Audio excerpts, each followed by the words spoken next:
Baik, perkenalkan nama saya Rio Ferdinand Sinaga.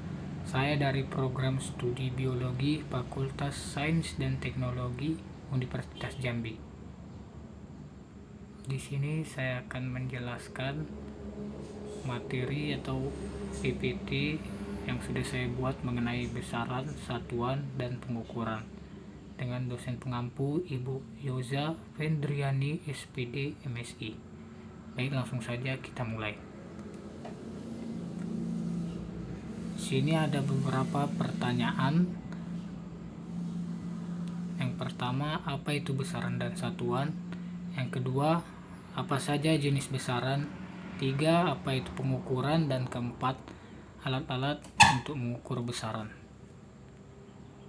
Langsung saja yang pertama, yaitu besaran dan satuan.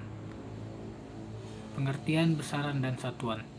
Besaran adalah segala sesuatu yang dapat diukur dan dinyatakan dengan nilai.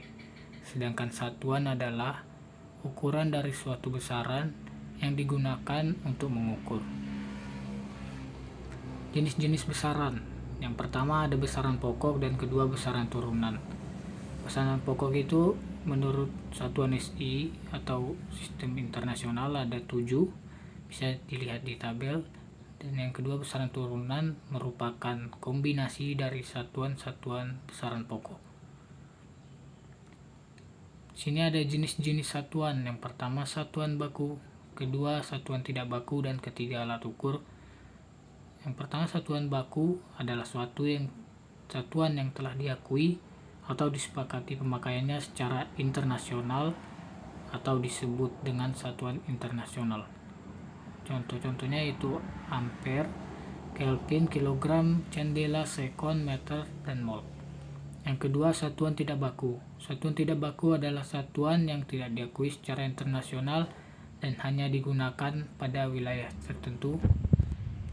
Yang pertama itu ada contohnya depa, jengkal, hasta, jam pasir, gelas, langkah, tongkat, dan tali.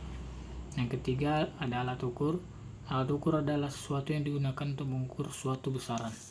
Di sini saya mengambil 2 contoh, yaitu alat ukur panjang, jangka sorong, dan mikrometer skrup, dan alat ukur waktu stopwatch.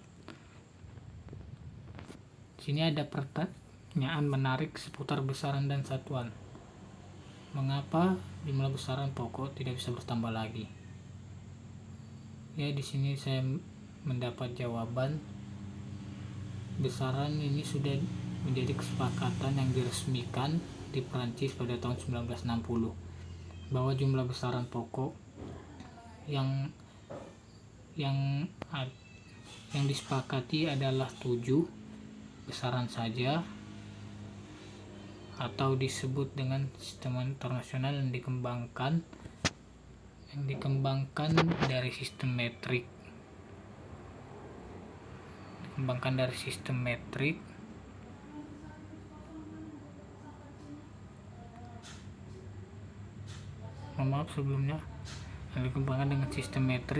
Ini sudah menjadi kesepakatan para ahli fisika.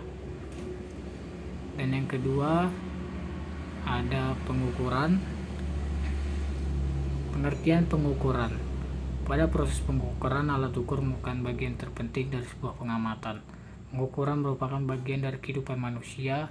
Melalui hasil pengukuran kita bisa membedakan antara satu dengan yang lainnya.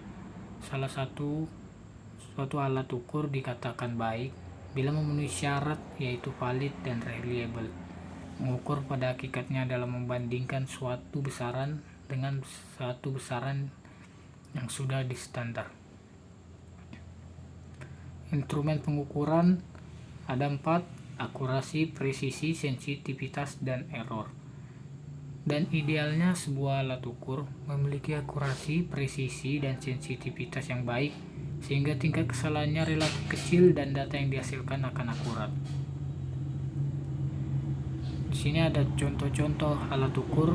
Saya mengambil 3, yaitu alat ukur massa, alat ukur suhu, dan alat ukur massa dini. Sebenarnya itu ada 5, tapi karena tadi di besaran satuan sudah dijelaskan dan sudah saya paparkan 2, yaitu alat ukur panjang dan alat ukur waktu. Jadi di sini saya mengambil sisanya, alat ukur massa. Contoh neraca digital yaitu neraca yang bekerja dengan sistem elektronik, tingkat ketelitiannya hingga 0,001 gram. 2. Alat ukur suhu atau temperatur. Alat ukur suhu adalah termometer dan ada banyak jenis termometer. Yang ketiga, alat ukur massa jenis. Massa jenis termasuk besaran turunan yaitu massa dibagi volume benda. Oleh karena itu, untuk menentukan massa jenis sebuah benda, kita perlu dua alat ukur, yaitu alat ukur massa neraca dan alat ukur volume penggaris untuk yang teratur bentuknya atau gelas ukur.